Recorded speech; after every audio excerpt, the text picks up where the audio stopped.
Welcome back, everybody. Today's episode is going to be pretty controversial, but we are going to be talking about and discussing the shooting that happened over the past weekend in Minneapolis, Minnesota, involving the ICE agent that has now been identified as Johnathan Ross, who fatally shot and killed 37-year-old Renee Good. Thanks for tuning in, everyone. I'm Micah.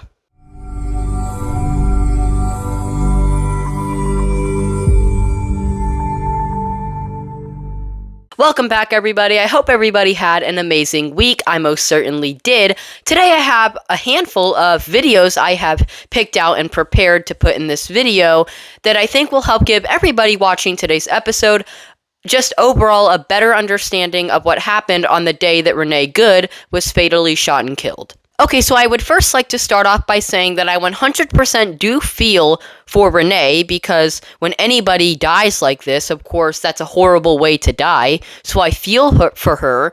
The reason why I'm frustrated, though, is because this could have very easily been prevented if she wouldn't have tried to do what she did by trying to run over an ICE agent with her vehicle. And the fact that now the Democrats are out there blaming this on ICE when ICE did nothing wrong but try to do their job. And then Renee was, preventing them from doing their job, which resulted in her getting shot. So I feel for her, but at the same time, this could have all been very easily prevented. Okay, so before I play any of the clips that show how all of these events unfolded on the day that Renee was fatally shot, I want to read to you what President Trump posted on Truth Social about the whole event, because I don't know if I buy what he says, because it doesn't really add up necessarily. So I'm going to read to you what it says, and then you can leave your thoughts on his post on Truth Social in the comment section down below. Okay, so this is exactly what President Trump said. This is a direct quote from him on Truth Social. I have just viewed the clip of the event which took place in Minneapolis, Minnesota. It is a horrible thing to watch. The woman screaming was obviously a professional agitator, and the woman driving the car was very disorderly, obstructing and resisting, who then violently, willfully, and viciously ran over the ICE officer, who seems to have shot her in self-defense. Based on the attached clip, it's hard to believe he is alive, but is now recovering in the hospital. Okay, so this is what I don't necessarily buy from what President Trump said on Truth Social just the other day after the events unfolded. He says that an ICE officer was ran over by Renee, okay, and is now in the hospital, probably not gonna survive. That's what I don't buy, okay? Because out of every single angle of the videos, okay, and I've watched pretty much most of them, you can't really see any officer get run over by Renee's car, okay? So I don't know if I'm missing something, if it happened before anybody was able to record the whole incident.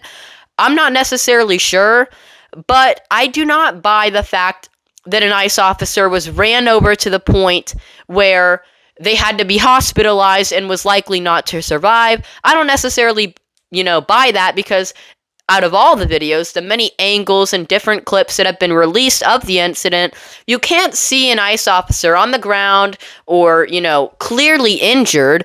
So that's what I don't buy. But again, if you can fact check this and you can say, well, there's an ICE officer that really did get hospitalized, let me know in the comment section down below, because I would really like to know, and then I would make a video clarifying. Okay, so now I'm going to go ahead and play for you the first clip and the first angle. I think the first angle we were given of Renee, attempting to run over an ICE officer and then getting fatally shot. Here's that video. Take a look.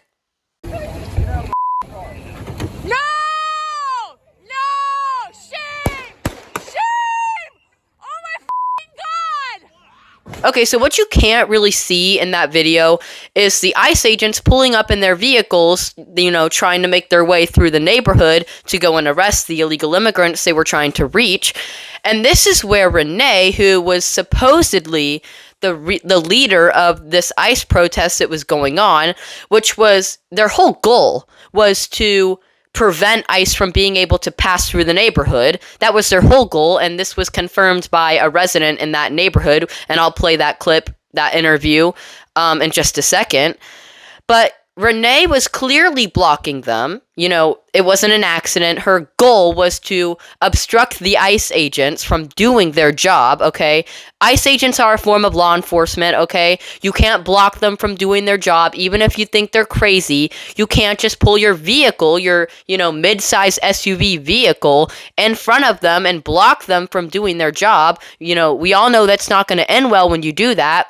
Don't block law enforcement officers from very simply trying to do her job. Okay, they had a bit of a confrontation first, okay? The ICE officers politely asked her to move her vehicle, to move out of the way, okay? They weren't physical with her right away. And then she denied them. She didn't listen, okay? And that's very clear with the multiple angles we have been given. Don't even deny that, okay? She did not listen to their commands. They told her to move out of the way. And when a law enforcement officer tells you to move out of the way, any smart-minded person knows to move out of the dang way, okay? But she did not. She stayed in her position, okay? And it wasn't until an ICE officer moved in front of her vehicle, and that's when Renee clearly looked at her, and I'll put an image, or clearly looked at him, my bad, and I'll put an image on the screen of her clearly looking at the ICE officer before, clearly trying to run him over. She's looking at him in the eyes, like she knows what she's doing, and that's when she starts to accelerate right towards him, and, that's what resulted in her getting shot. Okay, so the next clip that I'm going to play for you is a resident in the neighborhood in Minneapolis, Minnesota, who was asleep, apparently, whenever the whole event unfolded, and then she walked outside to watch the event, and when a reporter asked her about the event, this is what she had to say. Take a listen. I woke up to some commotion. I heard some whistles going on out front, so I came downstairs to see what was going on. Wasn't even dressed, and there was a car, the Honda Pilot that's crashed over there now. There was a car blocking the 2 lanes of Portland traffic. And the ICE agents got out and they were saying, get out of here, get out of here. She was the main car leading the protest, is my understanding. I talked to another guy who was driving behind her. But she was very successful in blocking traffic. She was doing what she was set out to do. And so they wanted to get her the hell out of there. Yeah. So it looked like she was impeding ICE vehicles. Definitely, yeah. Okay. That was her goal. Okay, so yes, it is very clear now that Renee had intentions to block ICE from being able to pass through that neighborhood. It's not like, oops, my car got stuck in the middle of the road conveniently in front of these ICE officers I hate so much. That's not what happened here, okay? Her intentions were to purposefully block the ICE agents from being able to pass through the neighborhood. Okay, so the next clip that I'm going to play for everybody was made by Tim Pool, and I think that this video is really, really beneficial, especially if you're invested in this whole situation involving Renee Good getting shot by ICE. He plays the video of Renee getting shot and the moments before she was shot. He plays that video frame by frame, and I really think that it helps give people a better understanding of what actually happened the moments leading up to Renee getting shot. Go ahead and take a listen. Watch the officer who has his gun drawn. Look at his feet right here in the back left. Let me make it a little bit easier for you guys to see. As I pull this forward, notice his feet both slide backwards. You see his foot sliding? Yeah, he's not taking a step. He's being hit by the vehicle. Now I can already hear you saying, hold on, Tim. If you're up against a vehicle and it accelerates and it pushes you out of the way, that doesn't warrant shooting somebody. Agreed. Let's go back to the lie. Here's the officer. Here's the vehicle reversing. The officer is not in front of the vehicle. She reverses, and now he is in front of the vehicle. He initially is to the right of the vehicle. By all means, argue he should not have placed himself in this position. We're talking about seconds. Now watch this. The vehicle stops here. The wheels are pointed left. As you can see, the officer is standing right in front of the vehicle. Now watch this. Right there. You see the front tire? Watch the front tire right here. The wheels are pointed left, and she accelerates. The wheel spins out on ice. Then, with the wheels pointed at the officer, having spun out already, meaning the officer can hear the engine rev with it pointed at him, he draws his weapon. And in a second, because this is slow mode, she then begins to turn right, hitting him, and he shoots. Okay, so let me know your thoughts in the comment section down below on Tim Pool's perspective of this whole situation. I really appreciate him playing it frame by frame or in slow motion. That helped me get a better idea of what actually happened. Okay, so believe it or not, this was not the first time something like this has happened to Officer Johnathan Ross. Previously, I believe back in June of last year, he was conducting an arrest on an illegal immigrant, okay?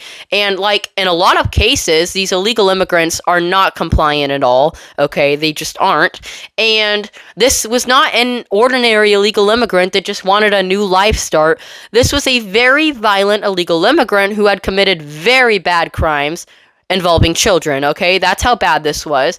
And so they were conducting, their usual arrest on him, and this loser thinks that it's a good idea to take off speeding down the road with Officer Johnathan's arm still in his car, dragging Officer Johnathan Ross on the concrete pavement, okay? And of course, this put him in the hospital, and I'll put the images of him in the hospital on the screen. They were pretty bad. I mean, if you look in the corner, you can see he has a pretty badly injured arm with a really big cut on it. Like, this is ridiculous, and of course the Democrats don't care. They only care about the illegal immigrants that commit very violent crimes to children. They don't care about the officer that got severely injured. Okay, so now I'm going to play for you the last clip for today's video, which, believe it or not, is very, very useful when it comes to this investigation, which the FBI is now getting involved in. It shows Officer Johnathan Ross's point of view because he was recording on his cell phone at the same time as the event took place. You can see him get out of the car, and you can see the event unfold, and I think it's really helpful to see the officer's perspective rather than, the civilian on the sidewalk's perspective. So here's that video. Take a listen.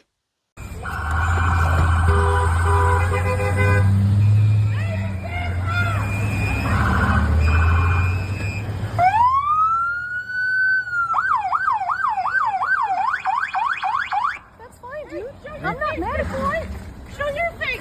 I'm not mad at you. That's okay. We don't change our plates every morning, just so you know. It'll be the same plate when you come talk to us later. That's fine. U.S. citizen, former fucking sniper. You want to come at us? You want to come at us? I say go get yourself some lunch, big boy. Go ahead. Out of the car. Get out of the fucking car. Get out of the car. Whoa! Fucking bitch. Another thing that I would really like to point out when it comes to Johnathan Ross's point of view in the video that I just played for you is you can clearly see in his voice that he is terrified that there is a car accelerating at him. You can hear him gasp and go, whoa, whoa, whoa. Like, he's clearly terrified, and I think this might have something to do with what happened previously to him being dragged on the concrete. You can clearly hear he's frightened. And another thing I would like to point out is you can clearly hear the car bump against Johnathan. Like, it's very clear that she did hit him, even if she didn't, run over him. You can hear that she did hit him. Like, I think that that's perfectly enough reason to, shoot out of self-defense when a car is accelerating towards you and it looks like they're clearly about to completely run you over. Even if they didn't, if it looks like they are, you have the right to shoot them out of self-defense. Okay, so I would like to finish off today's episode by saying that it truly is heartbreaking that Renee had to go like this. I mean, it's heartbreaking if anybody gets shot like this. But the moral of the story here is, whenever you decide to put yourself in a situation that is clearly going to put you at danger and you get shot from it, that's unfortunately your fault, okay? When you choose to obstruct law enforcement officers from very simply doing their job just because you disagree with them, to the point where you even think about running them over with your car, okay, and according to President Trump, not sure how true this is, putting one in the hospital, you're gonna get a consequence, and unfortunately that consequence was getting shot. Okay, so I feel for her, of course, because she had kids, but she asked for this to happen. This could have all been very easily avoided. Okay, and another thing that I absolutely hate that the left is doing this. They are trying to take her innocent past, okay, and the fact that she was a mother to say that she should have never gotten killed, okay? Well, guess who was also completely innocent and didn't try to run law enforcement officers over with his car, okay? And who also had kids? Charlie Kirk. Yet y'all still mocked his death, y'all still celebrated his death, and y'all still justified it. He did not ever try to run a law enforcement officer over with his car, did he? You just disagreed with his opinion yet that's a reason to justify his death, okay? He was a father, he had a wife, and he had kids expecting him to return home, but he didn't because of a fellow crazy leftist, okay, who took his life because he had an opinion. And they celebrated and they mocked his death because of that. Yet whenever a woman who was innocent leading up to the day that she tried to murder law enforcement officers with her car, okay, who also had kids, they say, why did you do that? She was such an innocent person. I don't understand the left. I don't, and I don't think I ever will. Thanks for watching, everybody. I hope everybody enjoyed today's episode. I know it was a lot to take in, and it really is, so make sure to leave your thoughts in the comment section down below. It would be really useful if I could hear other people's opinion on this whole situation, and maybe it would help form an opinion or change my mind on certain things. If you haven't already, make sure to hit that like and subscribe button, as that would really help me be able to reach more people, which has been my goal ever since I started this channel. Thanks for watching, y'all. Don't put yourself in situations that will end badly.